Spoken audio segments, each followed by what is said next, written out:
लोग कहते हैं कि कांग्रेस जो बेमन से बिना मन से चुनाव लड़ रही है लोकसभा का, इस पे भाई साहब जनता को क्या कहना चाहोगे? बिल्कुल बिना मन से मैं नहीं लगा आज तक। आप फिर भी आप समझ जाऊंगा, बात काट रहा हूँ, आप फिर भी रोज वीडियो पे आ रहे हैं, रोज संदेश दे रहे हैं, लोगों तक रोज पहुंच रहे हैं। बाकी लोग जो है निष्क्रियता की सीमा पर आ गए हैं। मैं आपको आज कह रहा हूँ कांग्रेस बेमन से नहीं लड़ रही। आप मुझे ये बताओ बेमन से कैसे लड़ सकते हैं? अशोक गहलोत मुख्यमंत्री थे, आप बताओ 25 लाख तक का इलाज फ्री जब लौटा देता है ना व्यक्ति। नहीं टिक, आप बताइए। अशोक जनता की चौपाल है आज लोकसभा प्रत्याशी प्रताप सिंह जी खाचरियावास के साथ, परिचय के मोहताज नहीं है और बड़ी बेबाकी से अपनी बात रखते हैं। आज तक का जो करियर रहा है उनका बहुत ही बेबाकी से बेहतर रहा है। स्वागत है जनता की चौपाल में। नमस्कार जी भाई साहब, आप जो वक्तव्य देते हैं लोग रोज सुनते हैं, पुरानी बातों को नहीं दोहराएंगे, नई बात करते हैं कि जो कांग्रेस है उनका एक दर्द रहता है कांग्रेस के नेताओं का कि हमारी बात ठीक तरह से जनता तक नहीं पहुंची है। आप बेबाकी से बात करते हैं और ये कहते हैं कि जो है यूडी टैक्स माफ कर दिया जाएगा, तो जनता जो है इसको किस तरह से ले, क्या ये वादा है, कैसे इसको देखें?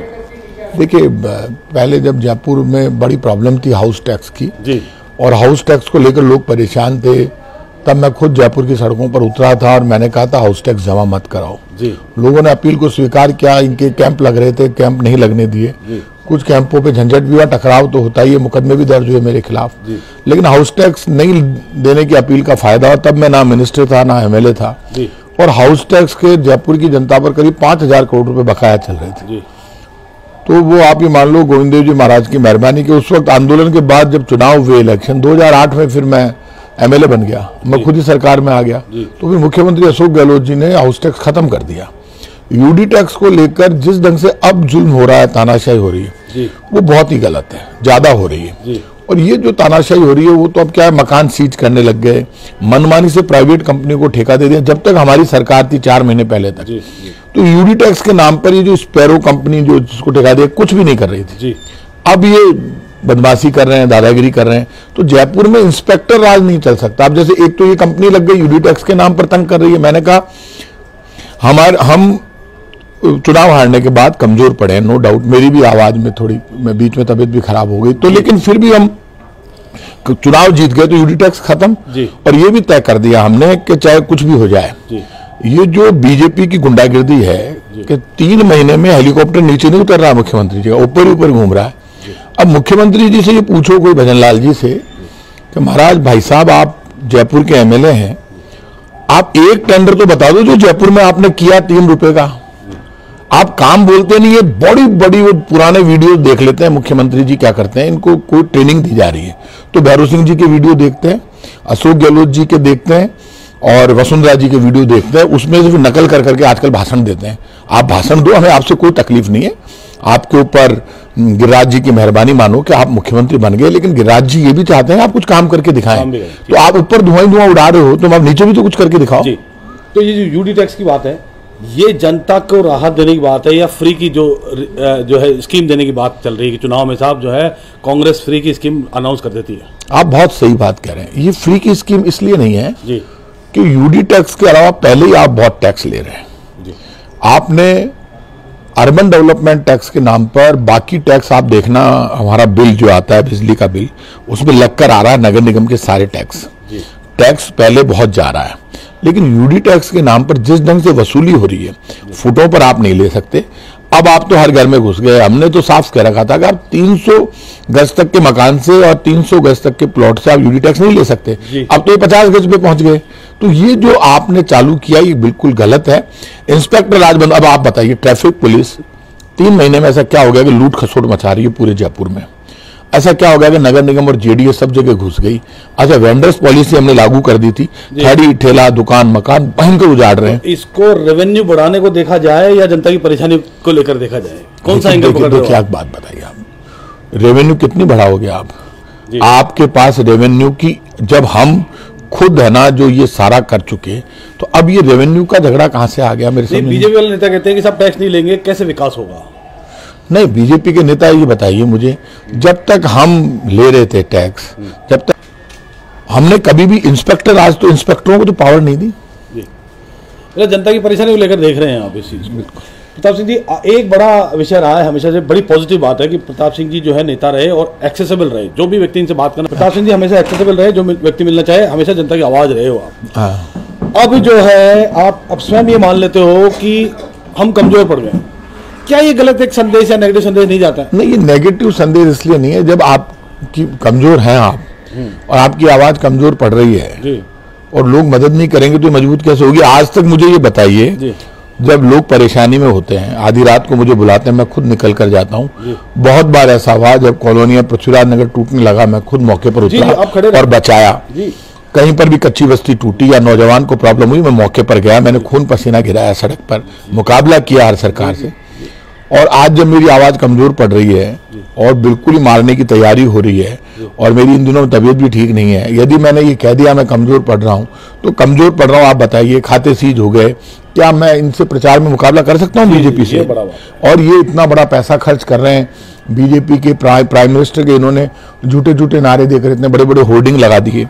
आप एक झंडा नहीं लगा सकते हम, क्योंकि पूरा प्रशासन इनका है, हमारे झंडे उतार देंगे, बीजेपी के लगेंगे।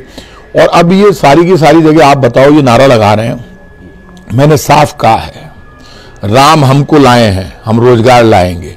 ये कह रहे हैं हाँ, जो राम को लाए हैं हम उनको लाएंगे, तो ये राम को कैसे ला सकते हैं? राम तो हमको लाए। हम लोग कछावा वंश के क्षत्रिय हैं जी। और हम लोग अपने आप को भगवान राम का वंशज मानते हैं और वो बात भी हम रखते हैं कि रघुकुल रीत सदा चली आई, प्राण जाए पर वचन न जाई, और वचन हमने हमेशा निभाया। आज यदि मैं कहीं कमजोर पड़ रहा हूं तो क्या लोगों को ये नहीं है मैं भी जयपुर का बेटा हूं, मेरी मदद करे? जी। तो सियासत, हो सकता है सियासत में आप कमजोर रहे हो सकता है पॉलिटिक्स में कोई दूसरी पार्टी ज्यादा दबा रही हो, लेकिन जनता का प्यार जो है ना वो तो रहता ही है, प्यार तो आपके साथ है ही है। हाँ, नो डाउट। अभी पिछले 4-5 दिन से मैं जब से उतरा हूँ, जहाँ भी मैं पार्कों में गया, लोगों ने आगे बढ़कर मुझे, इसमें आपने बात बड़ा सवाल उठाया, मुझे लोगों ने कहा कि आप घबराओ मत, हम आपके साथ हैं और वोट हो जाने दो, वोट देंगे आपको। ऐसा नहीं है आपको ये लग रहा है वोट नहीं देंगे। 10 साल हमने इनको दे दिए, ना तो नोटबंदी से हमें कोई फायदा हुआ, एमएसएमई जो कानून है उसमें बहुत व्यापारी मेरे से मिले, बोले गलत कानून है, 30% टैक्स, मतलब 2 लोग बिजनेस कर रहे हैं, मैं आपसे कर रहा हूं, तो केंद्र सरकार कह रही है कि ये जो आप दोनों 45 दिन की उधारी, 45 दिन से ज्यादा उधार करोगे तो 30% टैक्स लगेगा। ये मुद्दा उठाया था हमने। तो ये जो मामले सारे चल रहे हैं, तो लोगों के अब क्या, जब सरकार के खिलाफ डिबेट होने लगे तो आप समझ लो चेंज हो रहा है। अभी केंद्र सरकार के खिलाफ डिबेट शुरू होगी पूरे देश में, जब डिबेट शुरू होगी इसका चुनौती है उनके लिए। ये बड़ी बात है।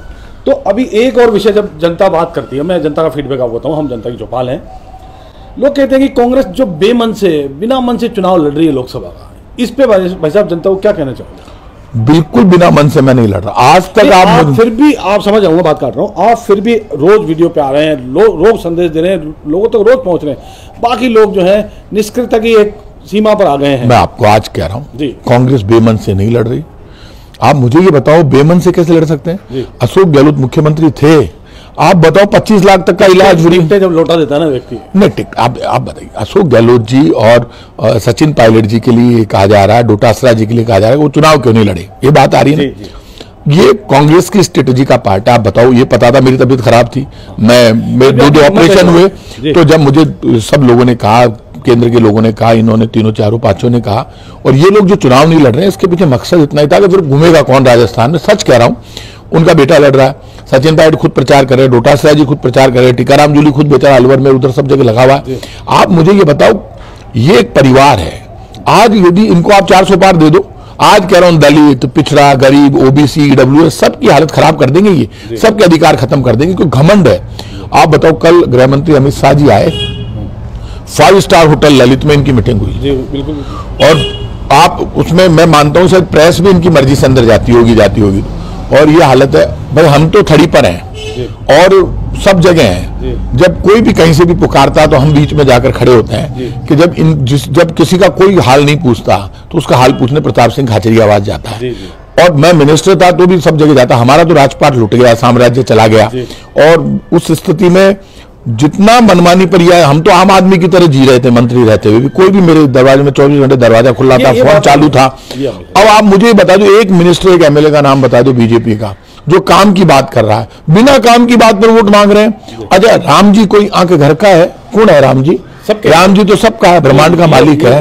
आप कैसे राम जी का पेटेंट करवाने की कोशिश करो? आपने राम जी के नाम से घोटाला जरूर किया। आप कम से कम 50,000 करोड़ रुपए तो आपने इकट्ठे कर लिए पूरे देश से और लगाए वहां पे 500-700 करोड़ रुपए गया खट्टे पीसा। हिसाब मांग रही हो देश, घर घर से गांव से गहने खोल खोल के महिलाओं ने दे दिए। राम मंदिर के नाम पर जो पैसा इकट्ठा किया उसको सार्वजनिक करो, बताओ ना कितना पैसा कहां पर गया। ये एक विषय उठाया भाई साहब ने कि उसको सार्वजनिक होना चाहिए, सार्वजनिक करना चाहिए। किस गांव से कितना पैसा लाए, इतनी रसीदें कटी। अच्छा आप बताओ, वो पाँव में कड़े पहनती है मोटे मोटे गाँव में महिलाएं, कड़े कटवाए। और 90s में 92 में मैं 93 92 में मैं राजस्थान यूनिवर्सिटी का प्रेसिडेंट था, तब इन्होंने राम शिलाओं के पूजन चालू किए। तो राम तो हमारे नायक हैं सबके, तो राम हमारे भगवान हैं। तो आपने पैसे इकट्ठे किए, हमने भी, सबने दिए, हर घर ने दिए। अब आपने कह दिया 22 को जब उनका फंक्शन था कि 22 तक कोई नहीं घुसेगा, मतलब वहां कोई जा नहीं सकता। जो हालात इन्होंने क्रिएट किए उसमें सिर्फ धर्म के नाम पर, धर्म और आस्था के आड़ में आप इलेक्ट्रोल बॉन्ड घोटाला दबाना चाहते हैं, अडानी घोटाला दबाना चाहते हैं, आप जो नोटबंदी थी उसको दबाना चाहते हैं, और आप पुराने मुद्दों पर ये नहीं बता रहे कि पेट्रोल डीजल सस्ता क्यों नहीं हुआ, महंगाई क्यों नहीं रुकी, भुखमरी क्यों नहीं रुकी। और इन 10 वर्षों में बड़ी बात बता रहा हूं, गोलियों की ठाई ठाई की आवाज जो आ रही है ना, बड़ी बड़ी गैंगे चल रही है, नेता डरते हैं बोलने में, और हो सकता है मुझे भी गोली मार दे वो लोग। ये जो गैंगस्टर्स खड़े हो गए दिल्ली से, ये 2014 तक मनमोहन सिंह जी के टाइम तक नहीं थे। खुलेआम पहले धमकी दी जाती है, बहुत बिजनेसमैन तो पैसे देने लग गए।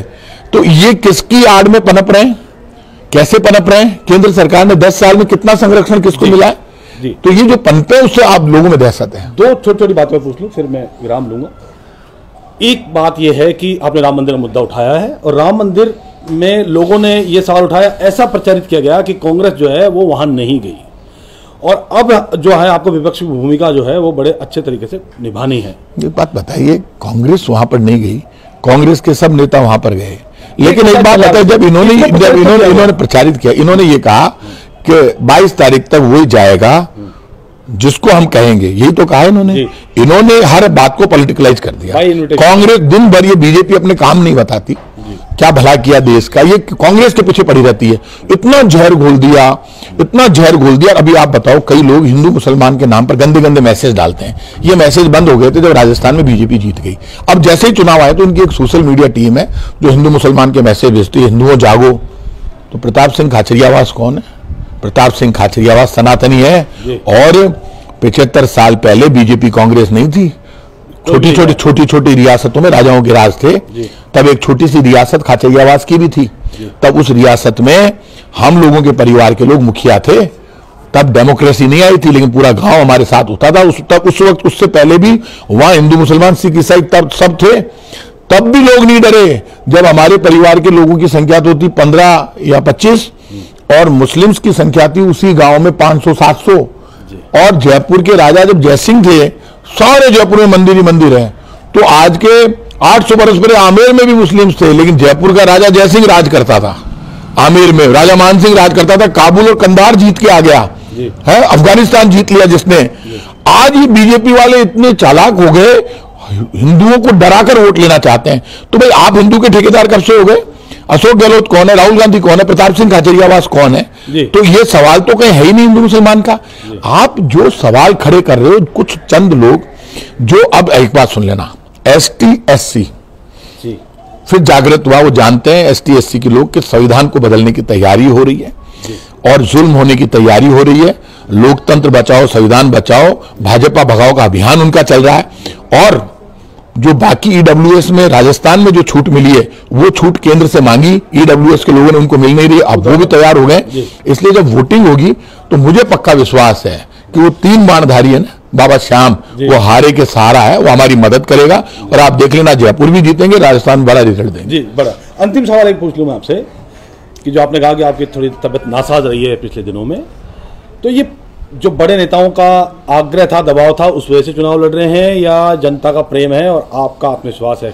क्या वजह है? जब बड़े नेताओं ने कह दिया, और तो उनका दबाव माने? नहीं, दबाव नहीं, कोई दबाव में। प्रताप सिंह, उन्होंने कहा कि ये चुनाव आपको लड़ना है, तो आदेश और क्रेडिबिलिटी क्या होती है? क्या जब आपको पार्टी का डिसीजन हो जाए तो पार्टी की पूरी मीटिंग बैठती है कि एक सर्वे हुआ, आपने भी देखा वो सर्वे, अखबारों के जो सर्वे है, तो मुझे कहा कि मिस्टर आपका सर्वे में नंबर 1 पे नाम है। कांग्रेस का आदेश है। हाँ, भास्कर का जो दैनिक भास्कर का सर्वे हुआ उसमें मेरा नंबर 1 पे नाम था।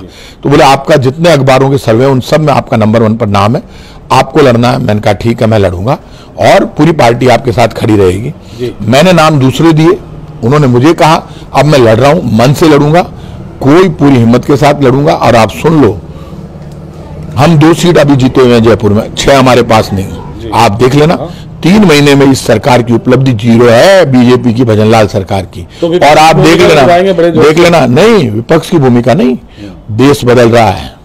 आज मैं आपसे कह रहा हूं, मेरे पास जो रिपोर्ट है, राजस्थान में चाहे 1 सीट ज्यादा है, कांग्रेस की ज्यादा आ रही है, पूरे देश में इंडिया गठबंधन सरकार बनाने जा रहा है और सरकार पलटेगी तो आप देख लेना, देश में आप देखना लोगों के सपने पूरे हो जाएंगे। लोगों को फिर वही सरकार आ रही है जो right to information, right to food, right to work, right to education देती है, जो आम आदमी के अधिकार की, भूख की, गरीबी की, महंगाई की बात करती है, जो आम आदमी को ऊंचा उठाने की बात करती है। सरकार वो नहीं होगी जिसने 10 साल में 254 लाख करोड़ का कर्जा ले लिया। बीजेपी की केंद्र सरकार ने 2014 तक 54 लाख करोड़ का कर्जा लिया, सब प्रधानमंत्रियों ने, नेहरू से लेकर मनमोहन सिंह जी तक, है ना, 54 लाख करोड़ का। इस सरकार ने अकेले ने 10 साल में ले लिया 254 लाख करोड़ का कर्जा। कहां गया पैसा? इस सरकार ने 15 लाख करोड़ के कर्जे माफ कर दिए उद्योगपतियों के। हमारी सरकार ने 75,000 करोड़ के कर्जे माफ किए थे किसानों के। हमारी सरकार नौजवान को रोजगार की बात करती है। ये सरकार बीजेपी की कहती है रोजगार भूल जाओ, गरीबी भूल जाओ, कपड़े भूल जाओ, भूख भूल जाओ। हमारे जो मुद्दे हम क्रिएट करें उस पर काम करो। जी जी, बहुत बहुत धन्यवाद आपका। जी, तो मेरे साथ थे प्रताप सिंह खचेरा साहब और उन्होंने बेबाकी से बहुत ही बेहतर तरीके से बात रखी है। आने वाला समय तय करेगा कि जनता जो है किसको जनादेश देने वाली है। बहुत बहुत धन्यवाद। आप देख रहे थे जनता की चौपाल। जय हिंद, वंदे मातरम। जी बहुत धन्यवाद।